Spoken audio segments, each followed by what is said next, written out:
भाजपा का चाल चरित्र चेहरा क्या है, असली में भाजपा क्या है, रमेश उदुल्टी के माध्यम से दिल्ली देख पा रही है। और आपने जो महिलाओं को 2,500 प्रति माह देने का वादा किया है, आपको लगता है उससे महिला वोटर्स प्रभावित होकर आप ही की पार्टी को वोट करेंगे? क्योंकि ये तो अभी सिर्फ वादा है ना सोमनाथ जी, इसको अमली जामा पहनाया जाएगा अगर आपकी सरकार आती है तो। नेहा जी देखिए, पूरी दिल्ली और पूरा देश जानता है कि कौन सी पार्टी को जुमलेबाजी में पीएचडी हासिल है। ये बीजेपी जो है, अब आपको याद होगा, पता नहीं आपको 15 लाख आए कि नहीं आए, मेरे तो नहीं आए नेहा जी। मैंने कहा था कि भाई 15-15 लाख रुपए देंगे हर अकाउंट में, याद है कि नहीं आ रहा है आपको? तो अब खुद ही बाद में कह दिया जुमलाबाजी है। भाई एक ही व्यक्ति है इस देश में जिसके साथ ये जाता है नेहा जी, ठीक है, जो कहा सो किया। अरविंद केजरीवाल जी ने बिजली का कहा, बिजली का किया, 200 यूनिट का कहा, 200 यूनिट किया। एक शब्द केजरीवाल जी के इलेक्शन में कहे गए, कुछ वो करके दिखाते हैं। वही भाजपा को। ठीक है, बहुत बहुत शुक्रिया सोमनाथ जी हमारे साथ जुड़ने के लिए, बातचीत करने के लिए। संजय शर्मा मेरे सहयोगी जुड़े हुए हैं तमाम जानकारी के साथ। संजय देखिए, अटैक, काउंटर अटैक, ये सब कुछ चुनाव से पहले होता है, लेकिन अब जब चुनाव की तारीखों का ऐलान हो जाएगा तब किस तरीके से पार्टियां स्ट्रैटेजीज हो सकता है थोड़ा बहुत इधर उधर बदल दें, लेकिन मुख्य मुद्दा यहां पर दिल्ली में क्या रहने वाला है, क्योंकि फर्जी वोटर कार्ड का भी मुद्दा यहां पर उठ चुका है, यहां पर रोहिंग्याओं का भी मुद्दा उठ चुका है, यहां पर गंदी यमुना का भी मुद्दा उठ चुका है, और साथ ही साथ प्रदूषण जो अभी भी दिखाई दे रहा है। मुझे तो ये लग रहा है कि दिल्ली में भले अभी मौसमी सर्दी हो, ठिठुर रही हो दिल्ली, लेकिन सियासी पारा गर्म है और उस हरारत में चुनाव आयोग अपनी इस उद्घोषणा से और ज्यादा हरारत बढ़ा देगा। यानी राजनीतिक टेम्परेचर, सियासी टेम्परेचर, सामाजिक टेम्परेचर एकदम से शूट अप होगा और लोग गर्मी महसूस करने लगेंगे। तो ऐसे में अभी जो आरोप प्रत्यारोपों की अभी तो शुरुआत है, आगे आगे देखिए होता है क्या। आगे तो और इंटेंसिफाई होगा और ज्यादा गहन होगा, घमासान और ज्यादा होगा। यानी युद्ध में जैसे युद्ध में होता है वैसे चुनावी युद्ध में इस समर में भी अभी तो आरोप प्रत्यारोप क्या है, अभी तो जब तक साइलेंस पीरियड शुरू नहीं हो जाता तब तक ये आगे और घमासान बढ़ता ही जाएगा। पाकिस्तान में पैदा ही क्यों हुआ था, उसको तो पाकिस्तान में पैदा होना चाहिए था, ये मैं कहना चाहता हूँ। आशुतोष हमारे सहयोगी इस वक्त हमारे साथ है। आशुतोष, क्या खबर है जो इतना मुस्कुरा रहे हैं? दरअसल अभी एक मैसेज आया तो मैं वही पढ़ रहा था कि कह रहे हैं कि 2 बजे आने दीजिए प्रेस कॉन्फ्रेंस, उसके बाद पहला प्रेस कॉन्फ्रेंस बीजेपी का वो वेट करेंगे। तो हमको तो पैसा ही नहीं मिलेगा, हमारा रजिस्ट्रेशन ही नहीं होगा, तो एक वो भी रश की वजह है। और आतिशी फिर कहती है कि 10% नए लोग कैसे आ गए हैं सीट पर, रजिस्ट्रेशन कैसे हो गया वोटर का? देखिए, जो 10% नए लोग आ गए हैं वो चुनाव आयोग सीधे कहीं और से ढूंढ के नहीं ले आया है। अगर आप दिल्ली की सिंह बारवा जी, बीजेपी आपको क्या लगता है? मेरे हिसाब से कांग्रेस पर मसूरी, क्योंकि यहाँ पे आम आदमी पार्टी ने कोई भी काम नहीं किया 10 साल में। यहाँ पे एक बारिश हुई तो सारे बेस्टमैन, जंगपुरा, भोगल, सारे जो है फर्स्ट फ्लोर में भी पूरा पानी भर गया। तो ये आपने सुना, देखिए लोग इंतजार कर रहे थे अपनी शिकायतों को रखने का, तो मैंने सुना दिया आपके सामने। ये बिल्कुल अच्छा किया राजीव, जल्दी से हम लोग करते हैं हिमांशु का, बाकी जो रिपोर्टर्स है जल्दी से दिखा दीजिए। हिमांशु, 2 लाइन। बीजेपी की सबसे बड़ी चुनौती ये है कि जिन लोगों पर दाव बीते 3-4 चुनाव से लगाया वो सब के सब फ्लॉप रहे। ऐसे में इस बार भी ऐसा ही दिख रहा है, मतलब पीएम के ही नाम पर एक तरह से चुनाव है।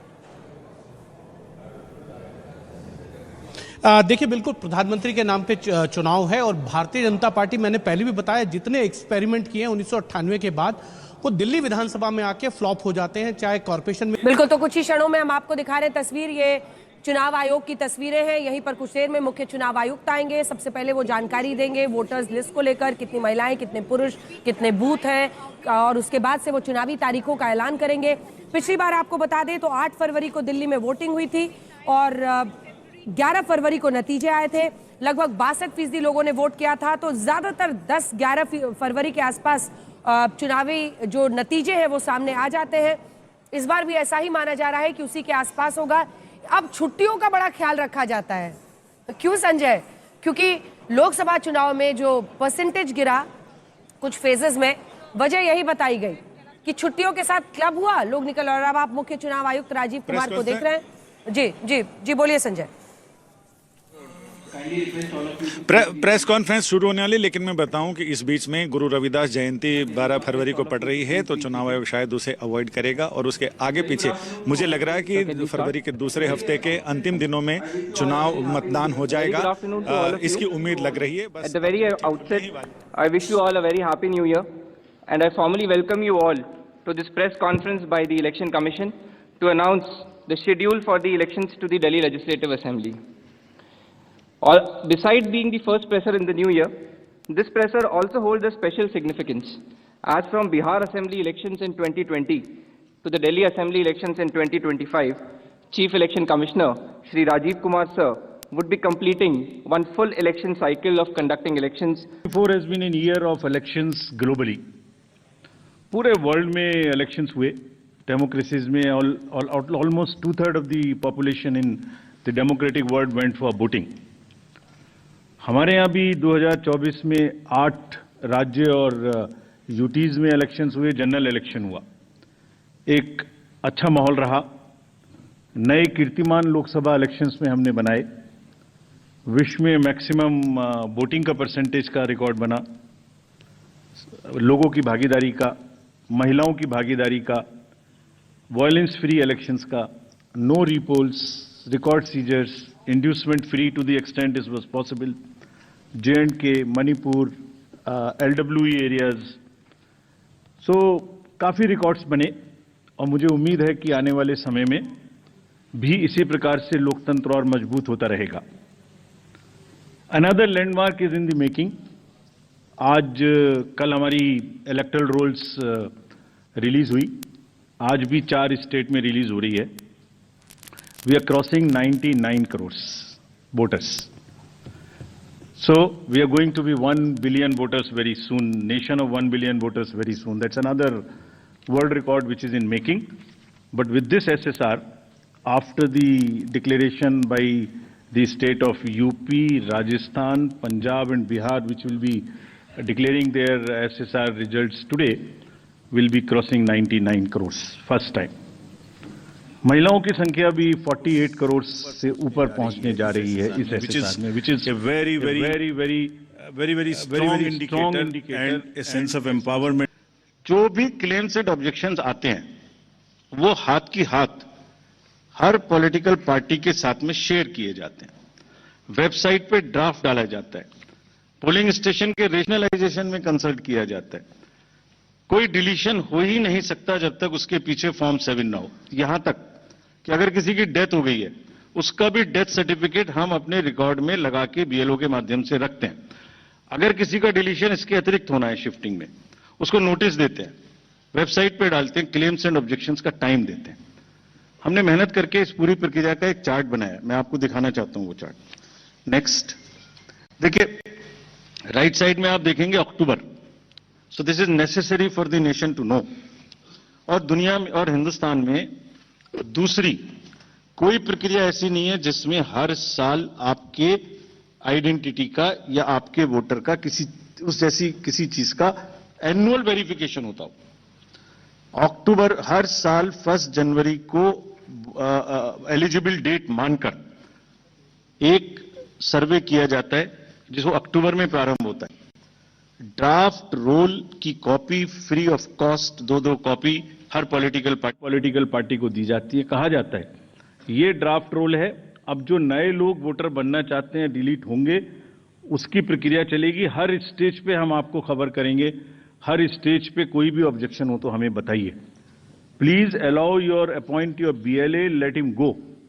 हर विलेज में, हर पोलिंग स्टेशन पर जो भी ड्राफ्ट रोल है और जो ऑब्जेक्शंस हैं उनकी कॉपी पब्लिश की जाती है, सफिशिएंट अपॉर्चुनिटी दी जाती है।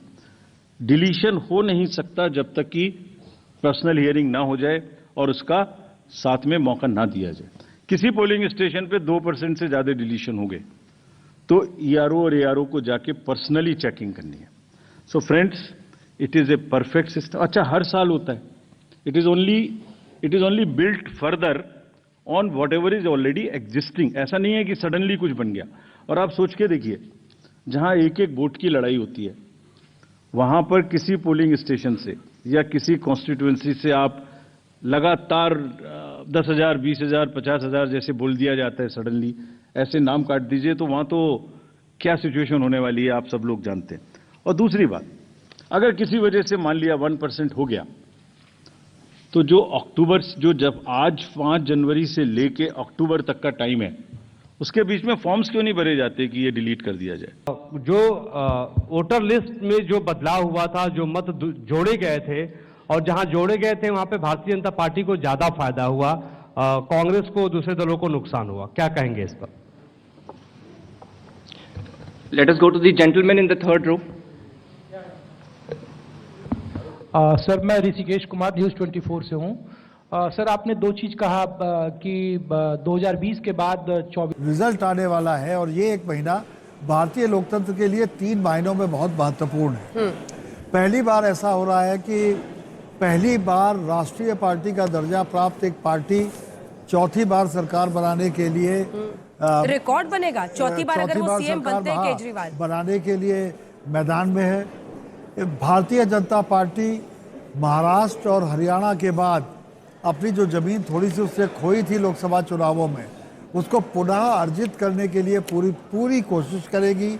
और कांग्रेस उसके लिए तो जैसे जीवन मरण का प्रश्न है कि वो यहाँ पर कुछ ऐसा जरूर करे ताकि ये न लगे कि ये वाइप्ड आउट पार्टी है।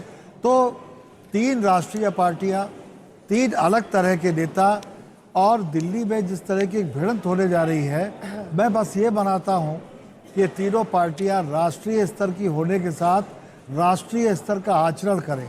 एक बात मैं मतदाताओं से जरूर कहना चाहूँगा जना, दिल्ली संसार की सबसे प्रदूषित राजधानी है।